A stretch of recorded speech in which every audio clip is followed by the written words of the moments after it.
Vernacular press act सन 1878 में Lord Liton द्वारा लाया गया अधिनियम था जिसे भारतीय प्रेस पर पाबंदी लगाई और नेताओं को बंदी बनाने की कोशिश की। इसे गंगी एक्ट के नाम से भी जाना जाता था। राष्ट्रीय कांग्रेस की स्थापना किसने करी थी? एओ हुम ने करी थी। ये दोनों अधिनियम लॉर्ड लिटन के कार्यकाल में लागू किए गए थे।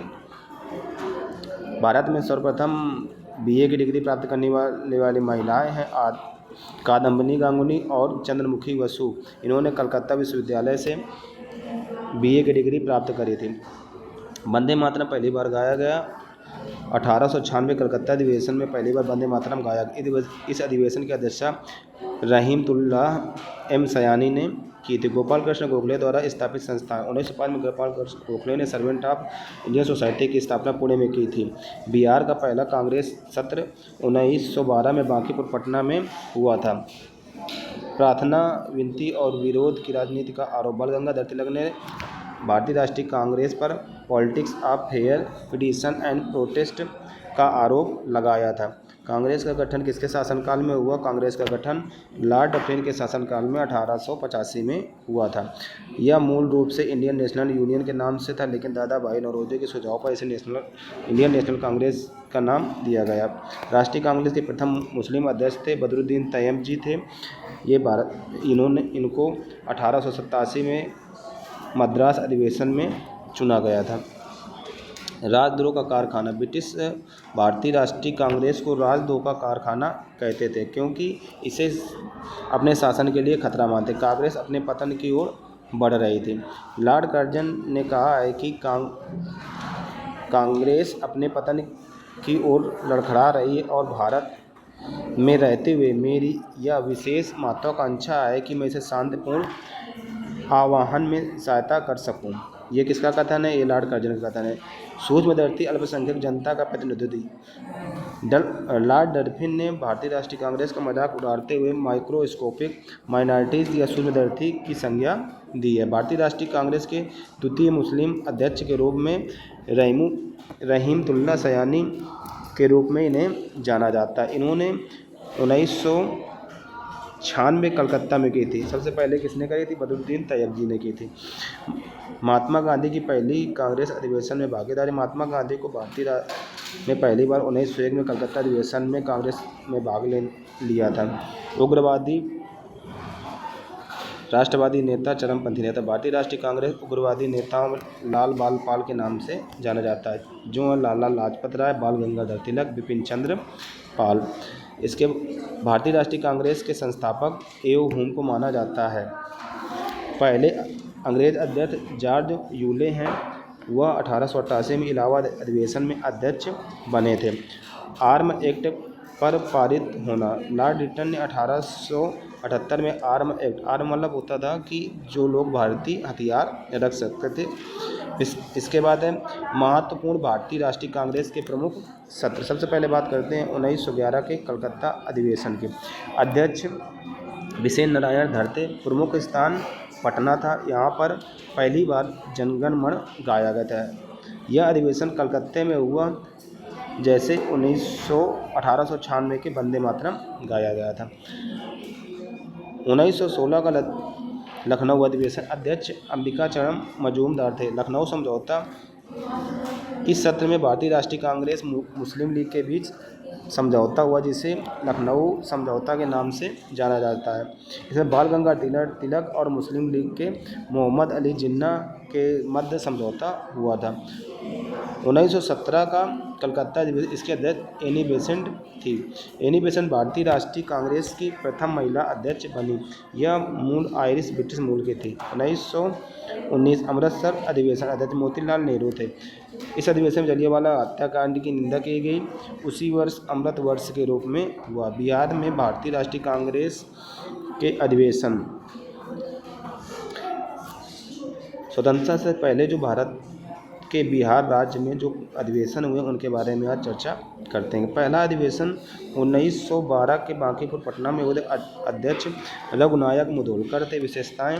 यह 27वां सत्र था। इस सत्र में एओ हुम को भारतीय राष्ट्रीय कांग्रेस का जनक घोषित किया गया था। एओ हुम ने ही 1885 में राष्ट्रीय कांग्रेस की स्थापना की थी। जवाहरलाल नेहरू ने पहले बार इस सत्र में भाग लिया था। दूसरा अधिवेशन 1922 में हुआ था। अध्यक्ष चित्तरंजन दास थे। मुख्य घटना, चित्तरंजन दास ने अध्यक्ष पद से इस्तीफा दिया क्योंकि कांग्रेस के भीतर चुनाव लड़ने के पक्षधर थे, जबकि अधिकांश कांग्रेसी इसके खिलाफ थे। इसका परिणाम यह होगा कि इस मतभेद के कारण कांग्रेस के भीतर स्वराज पार्टी का गठन, जिससे वे अध्यक्ष बने और मोतीलाल नेहरू पहले महासचिव थे। तीसरा अधिवेशन 1940 के रामगढ़ में हुआ था। रामगढ़ अब झारखंड में आता है। अध्यक्ष मौलाना अबुल कलाम आज़ाद थे। महत्व, मौलाना अबुल कलाम आज़ाद इस सत्र के बाद लगातार 6 वर्षों तक राष्ट्रीय कांग्रेस के अध्यक्ष रहे, क्योंकि द्वितीय विश्व युद्ध के दौरान 1946 तक नियमित अधिवेशन नहीं हो सके थे। इसके बाद बात करते हैं अन्य महत्वपूर्ण कलाम आज़ाद। इस विशेष सत्र में अब्दुल कलाम आज़ाद कांग्रेस की अध्यक्षता करने वाले कम उम्र के व्यक्ति बने थे। उसकी आयु 35 वर्ष थी। उद्देश्य, यह सत्र 1922 में गया सत्र के बाद कांग्रेस और आज़ाद पार्टी के बीच मतभेदों को सुलझाने के लिए किया गया था। 1924 बेलगांव अधिवेशन, अध्यक्ष महात्मा गांधी थे। एकमात्र अधिवेशन जहां पर महात्मा गांधी ने अध्यक्षता की थी। 1925 कानपुर अधिवेशन, अध्यक्ष सरोजिनी नायडू। मायावती सरोजिनी नायडू भारतीय राष्ट्रीय कांग्रेस की पहली महिला अध्यक्ष बनी थी। कांग्रेस की पहली महिला अध्यक्ष स्वतंत्रता पूर्व। कांग्रेस की महिला अध्यक्ष स्वतंत्रता पूर्व एनी बेसेंट 1917 को कलकत्ता अधिवेशन में अध्यक्ष बनी। यह पहली महिला अध्यक्ष थी, लेकिन भारतीय मूल की नहीं थी। यह एक आयरिश महिला थी। सरोजिनी नायडू 1925 कानपुर अधिवेशन की अध्यक्ष बनी। यह पहली भारतीय महिला अध्यक्ष थी। नीली सेनगुप्ता 1933 कलकत्ता अधिवेशन में अध्यक्ष बनी। यह दूसरी महिला अध्यक्ष थी। स्वराज बनाम पूर्ण स्वराज।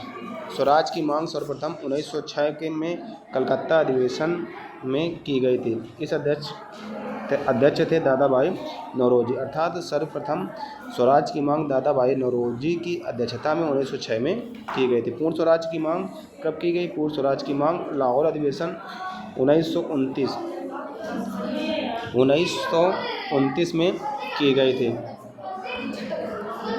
मैंने बोला था ना, 1929 के लाहौर अधिवेशन में पारित किया गया था। पंडित जवाहरलाल नेहरू इस अधिवेशन के अध्यक्ष थे। पूर्ण स्वराज का अर्थ होता है ब्रिटिश स्वराज या साम्राज्य से पूरी तरह से स्वतंत्रता, किसी भी प्रकार के डोमिनियन स्टेट को अस्वीकार करना। पूर्ण स्वराज दिवस की और स्वतंत्रता की शपथ पूर्ण स्वराज के संकल्प के बाद 26 जनवरी 1923 को लाहौर के रावी नदी के किनारे पंडित जवाहरलाल नेहरू ने झंडा फहराया। इस दिन स्वतंत्रता की शपथ ली गई, जिसके अध्यक्ष महात्मा गांधी को तैयार किया। यह संकल्प लिया गया कि 26 जनवरी को स्वतंत्रता दिवस के रूप में मनाया जाएगा। गणतंत्र दिवस से जुड़ाव। 26 जनवरी 1930 को ऐतिहासिक को स्मरण के रूप में 26 जनवरी 1950 को भारत का संविधान लागू किया गया। इसे गणतंत्र दिवस के रूप में घोषणा की गई। भारतीय राष्ट्रीय कांग्रेस के सबसे कम उम्र के अध्यक्ष कौन थे? मौलाना अबुल कलाम आज़ाद थे। 35 वर्ष इनकी आयु थी। इन्होंने 1923 के दिल्ली विशेष सत्र की अध्यक्षता की थी। इसके बाद बात करते हैं 1924 के बेलगाम अधिवेशन था, जिसमें मोहनदास करमचंद गांधी अध्यक्ष रहे थे। भारतीय राष्ट्रीय कांग्रेस के पहले मुस्लिम अध्यक्ष थे बदरुद्दीन तैयब जी थे। भारतीय राष्ट्रीय कांग्रेस की प्रथम महिला एनी बेसेंट थी, लेकिन भारतीय राष्ट्रीय कांग्रेस की प्रथम भारतीय महिला सरोजिनी नायडू थी। 1925 के कानपुर सत्र में भारतीय राष्ट्रीय कांग्रेस के लगातार 6 वर्षों तक अध्यक्ष कौन रहे थे? मौलाना अबुल कलाम आज़ाद रहे थे। भारतीय राष्ट्रीय कांग्रेस के संस्थापक एवं थे ये 1885। भारतीय राष्ट्रीय कांग्रेस के प्रथम सत्र के अध्यक्ष कौन थे? व्योमचंद बनर्जी, WC बनर्जी भी कहा जाता है। पूर्ण स्वराज दिवस भारतीय राष्ट्रीय कांग्रेस द्वारा 26 जनवरी 1930 को पूर्ण स्वराज दिवस के रूप में घोषणा की गई एवं 26 जनवरी 1950 को भारतीय संविधान लागू किया गया।